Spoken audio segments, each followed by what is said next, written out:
Hari ini saya akan sharing tentang kebersamaan. Jadi Pasep rindu ada Atom Camp, ada Web Camp, dan ada Fatherhood Camp. Supaya apa? Supaya setiap generasi bisa berjalan bersama-sama. Amin. Kalau kita ingin memenangkan seseorang, cukup kita saja yang maju dan berdoa bagi orang itu. Setuju nggak? Kalau saya mau memenangkan seseorang, cukup saya sendiri, saya bisa, saya doakan. Tapi kalau kita untuk memenangkan satu kota, kita nggak bisa berjalan sendiri. Amin. Kita butuh kebersamaan. Dan ini yang Tuhan ajarkan kepada Joshua. Bagaimana bangsa Israel yang begitu kecil, yang disuruh untuk meruntuhkan tembok Yeriko. Yeriko itu dibangun, saya baca, saya cari tahu, itu temboknya, itu tebalnya 6 meter. Ruko paling 4,5, 5, ini 6. Temboknya 6 meter, lebarnya. Tingginya itu kurang lebih 4 lantai, 14 meter. Areanya itu ada 4 hektar, jadi 40.000 meter persegi. Saudara bisa bayangin, tembok setebal itu, setinggi itu,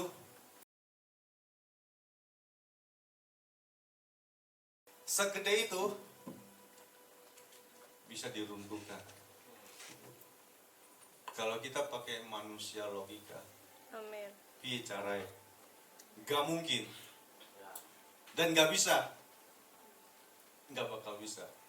Di Amsal 21 ayat 31 dikatakan, kuda diperlengkapi untuk peperangan, tetapi kemenangan ada di tangan Tuhan.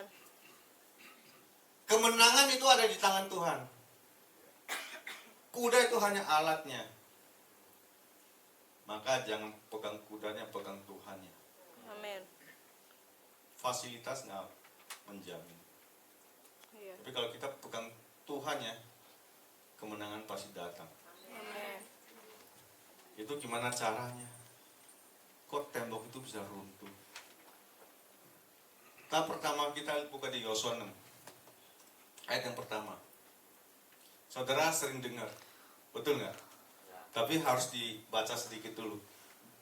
Dalam pada itu, Yeriko telah nutup pintu gerbangnya.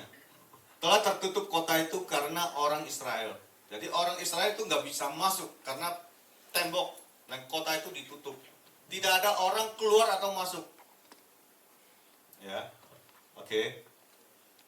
Berfirmanlah Tuhan kepada Yosua. Jadi kenapa sih visi Tuhan berikan kepada pemimpin?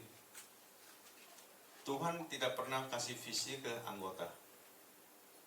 Tuhan selalu berbicara lewat pemimpin. Itu berbicara tentang apa? Tentang otoritas.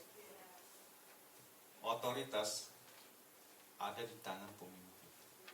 Itu sebabnya Tuhan tidak sembarangan bicara. Tuhan berkata kepada Yosua karena Yosua pemimpin. Tuhan tidak berbicara kepada bangsa Israel. Amin. Jadi kita harus belajar taati. Amin. Karena firman Tuhan berbicara kepada Yosua, ketahuilah, akan kuserahkan ke tanganmu Yeriko ini beserta rajanya dan pahlawan-pahlawan yang gagah perkasa. Akan kuserahkan ke tanganmu kota Yeriko dan semua pahlawan yang gagah perkasa. Itu firman Tuhan datang pada Joshua. Sesuatu yang tidak gampang, yang tidak mudah. Betul nggak? Tapi Tuhan berbicara, akan kuserahkan kota itu, semua pahlawan-pahlawannya. Terus, nah perintahnya, haruslah kamu mengelilingi kota itu. Ini perintah. Firman Tuhan datang dan ada perintah. Amin.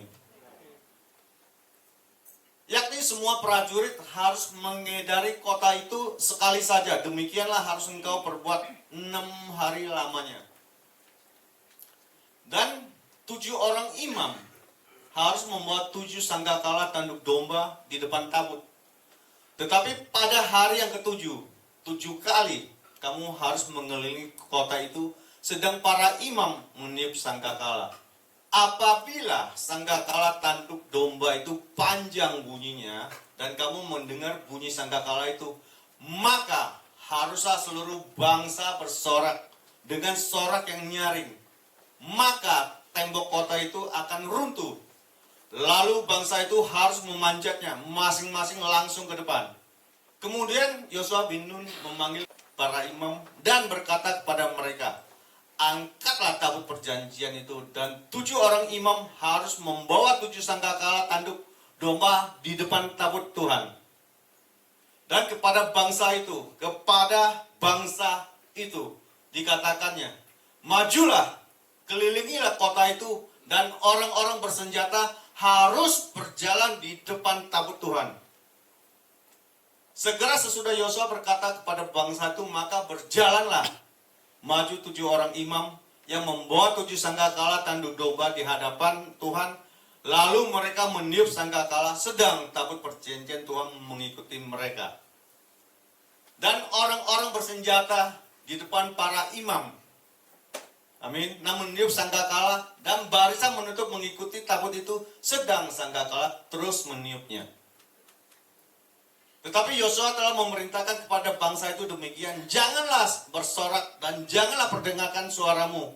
Sepatah kata pun jangan keluar dari mulutmu, sampai pada hari aku mengatakan kepadamu, bersoraklah, maka kamu harus bersorak. Perintahnya jelas. Tuhan akan memberikan kota Yeriko kepada bangsa Israel. Tetapi ini yang harus kamu lakukan. Jadi di situ ada prajurit. Ada 7 imam, ada tabut Allah. Ini satu bangsa. Masing-masing mengambil bagiannya. Ada amin. Setiap kita harus mengambil bagian untuk memenangkan satu peperangan. Sebenarnya peperangan itu kan kita bilang, Tuhan yang telah berperang bagi kita. Masalahnya kita adalah kita taat apa enggak untuk mengambilnya. Pemimpin harus berfungsi. Pemimpin itu bisa bercerita tentang otoritas yang ada di rumah tangga, yang ada di pemerintahan, yang ada di gereja, harus berfungsi. Nah, lalu pemimpin harus melangkah dengan iman, percaya apa yang telah Tuhan janjikan. Kalau kita dipilih, kita harus percaya bahwa Tuhan memberikan kita kemampuan. Kita kadang-kadang merasa kita nggak mampu, tapi kita harus percaya Tuhan memberikan kita kemampuan. Baru kita bisa melaksanakan itu. Kalau enggak, yuk kamu doain orang itu, aku nggak bisa, dia aja. Kita akan dorong-dorong begitu, dan gak akan terjadi apa-apa. Tapi kita percaya, kalau kita melangkah dengan iman, maka Tuhan akan bekerja. Ada amin. Amin. Jadi, pemimpin harus mengambil kepemimpinannya dan memerintahkan. Yosua memerintahkan apa yang Tuhan perintahkan kepada dia dengan jelas, sesuai dengan apa yang Tuhan katakan kepada bangsa itu. Dia harus ada strukturnya. 7 imam. Kenapa sih pertanyaan, kok kenapa harus 7 ya, nggak 8 aja, Pak? Ya kalau Tuhan bilang 7 ya 7. Kalau Tuhan pilih segini ya udah, ikutin aja. Jangan tanya Tuhan kenapa. Nah, taat. Bangsa Israel harus taat kepada kepemimpinan Yosua. Kalau mereka nggak taat, suruh yuk kita baris 7 orang, yang satu nggak mau ikut. aku kayaknya nggak mampu nih Pak. Percaya saja dengan iman. Ada amin. Ketika kita percaya, kita melakukan. Tapi kalau kita pakai manusia logika, masa kita disuruh mengelilingi? Perang men, perang. Tapi kau suruh keliling, gak boleh ngomong apa-apa. Mau perang, jangan ngomong apa-apa. Kalau saya waktu itu jadi prajurit, saya mikir, ini mau perang apa mau apa? Tapi kadang-kadang ketaatan kita itu menyelamatkan kita. Kadang-kadang kita berlaku bodoh aja. Tuhan cinta sama orang bodoh. Karena kalau orang bodoh disuruh dia ikut. Kalau orang pintar disuruh dia mikir. Suruh keliling. Hari pertama, yang boleh ditiup sangkakalanya, yang lainnya jalan terus keliling. Ketaatan.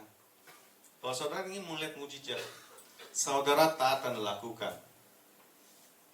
Ada amin. Jadi, yang berjalan, itu bangsa itu disuruh. Prajurit di depan. Imam dan tabut Allah. Jadi, musuhnya juga bingung. Ini melawan kita nih dari atas. Di lantai 4.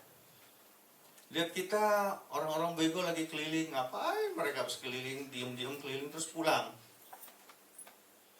Alkitab katakan 6 hari seperti itu. Kenapa? Saudara tahu nggak kenapa? Tuhan suruh mereka diem.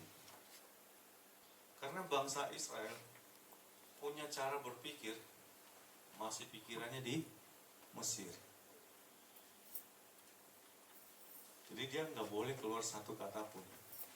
Kita, kalau mau berjalan bersama-sama, kita harus satukan hati, satukan visi, satukan nilai kita. Jangan punya pola sendiri. Jangan berpikir sendiri.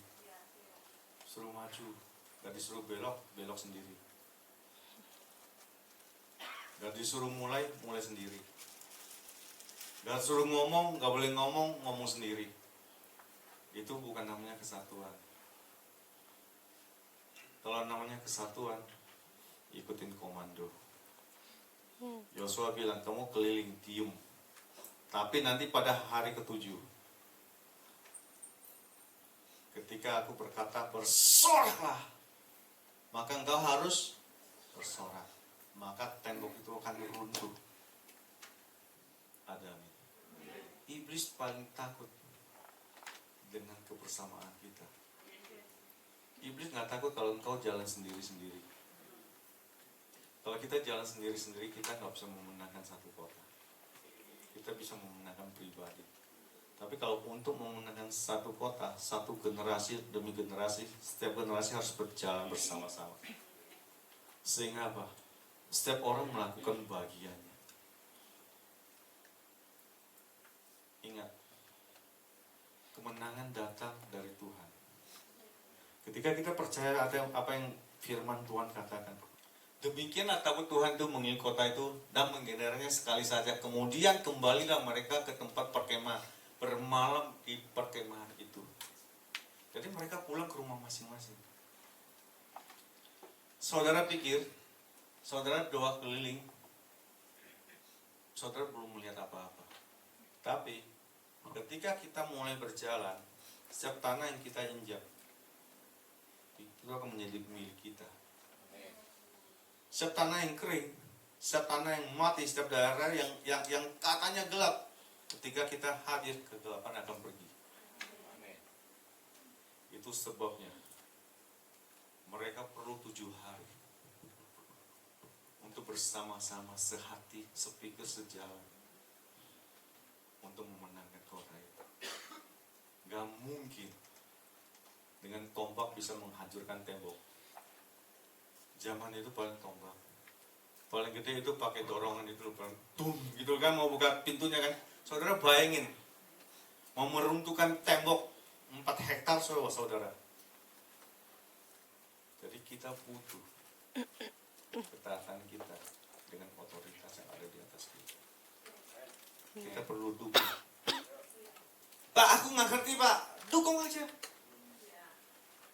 Jangan berjalan sendiri. Jangan punya pola pikir sendiri. Bangsa Israel ini nggak boleh ngomong sepatah kata pun, karena perkataan mereka itu banyak yang nggak benernya. Pikirannya masih di Mesir terus. Dia harus taat sampai dia percaya. Sampai dia percaya dan dia melakukan bagian dia. Tuhan melakukan bagian Tuhan. Baru terjadilah namanya mujizat. Tinggal perintahnya masuk kota itu dan musnahkan semuanya. Itu bagian prajurit, bagian kita sebagai prajurit Kristus, bagian Tuhan meruntuhkan setiap ikatan, setiap tembok. Bagian kita masuk untuk mengambil alih, tapi harus dimulai dengan kebersamaan kita. Saudara, Tuhan gampang. Bagi Tuhan itu sekejap aja bisa membalikan telapak tangannya. Tapi bagi kita itu tidak gampang. Betul nggak? Kalau kita mau menjadi mudah, menjadi gampang, kita harus taat dan percaya. Percaya, lakukan apa yang diperintahkan dengan setia. Jangan berpikir negatif. Jangan berpikir punya pola pikir sendiri. Kalau kita mau ngomong sesuatu yang besar, kita perlu tenaga yang besar. Iya. Dan ini Tuhan butuh tenaga kita yang besar. Karena kita akan masuk ke kota-kota besar. Kita nggak main-main dengan apa yang Tuhan percayakan kepada kita. Inilah musim yang baru bagi kita. Setiap kita harus mengambil peran masing-masing. Setiap kita harus terlibat untuk berjalan bersama. Jangan jadi orang yang biasa-biasa. Iya. Kita harus tahu kita orang yang luar biasa. Setiap kita dipanggil untuk menjadi orang yang luar biasa. Jadi singkirkan itu yang biasa-biasa. Kita punya Allah yang luar biasa. Kita punya Allah yang besar. Dan dia berjalan di depan kita. Bagian kita tinggal ikutin saja. Beres. Ada amin. Poin saya adalah, mari kita, semua kita, tadi sudah didoakan, setiap kita mengambil bagian itu. Setiap kita tidak ada yang tertinggal. Setiap kita harus berfungsi. Maka kita akan melihat mujizat itu terjadi. Tadi saya baru cerita, gereja kita pasang lift lah buat orang tua. Saya juga mau pasang lift, tapi saya cuma nggak ngerti gimana pasangnya. Dan saya nggak punya kekuatan itu. Tapi Tuhan bisa. Dan tadi ada satu jemaat bilang, doakan Pak, tanah saya di kampung kalau laku, gereja saya bikin beres. Saya bilang, Tuhan kita, dia jawab hajire. Amin. Dia Tuhan yang menyediakan. Apa yang kita tidak bisa, kita harus percaya bahwa Tuhan bisa. Dan bagi Tuhan gak ada yang mustahil. Terus terang kalau bicara gedung itu saya stres. bocor sana, bocor sini. Perbaiki, dana dari mana? Cara perbaikinya bagus gimana? Ngerti saya kalau mau bagus. Cuma saya nggak ngerti uang dari mana. Tapi kita selalu percaya Tuhan kita, Tuhan penyedia. Kalau kita berjalan di jalannya Tuhan, itu bagian Tuhan untuk membereskan. Asal kita setianya lakukan bagian kita. Ada amin. Amen. Saya melihat api itu ada di kita. Pertanyaan, apakah kita mau melangkah bersama? Itu pertanyaannya. Kadang-kadang ada orang yang konyol. Dia mau ikut sel kita, dia mau ikut kita, tapi dia tidak sejalan dengan kita. Itu akan menghambat kita. Dan gereja kita dikasih kebebasan sebebas-bebasnya. Kalau kamu ikut rombongan saya, ikut sel saya, kamu gak bisa terbuka sama saya. Kamu tidak percaya sama saya, dengan siapa kamu percaya? Kamu bisa kita antarkan ke situ. Betul nggak? Tapi ada orang juga yang dia mau ikut, tapi untuk percaya jangan. Belum bisa. Kan konyol. Jadi kita harus merubah cara berpikir kita. Dengan pikiran yang sederhana, yang seperti anak kecil. Mulai ikut di dalamnya. Walaupun saudara belum begitu percaya, saudara diam. Jangan buka mulut untuk ngomong sesuatu yang negatif. Kalaupun ada yang ngomong, kita sebagai orang percaya, kita ngambil otoritas itu, stop. Nggak boleh ngomong. Kita tidak boleh membiarkan orang-orang seperti itu berada di lingkungan kita dengan seenaknya. Iblis bisa pakai itu. Dan kita tidak boleh membiarkan iblis bekerja di tengah-tengah kita. Tapi kita harus sepakat. Kita harus satukan hati, berani berdiri, berani ngomong stop. Itu akan menolong kita. Cukup itu aja yang kita lakukan. Ada. Saya percaya. Mujizat udah ada di depan.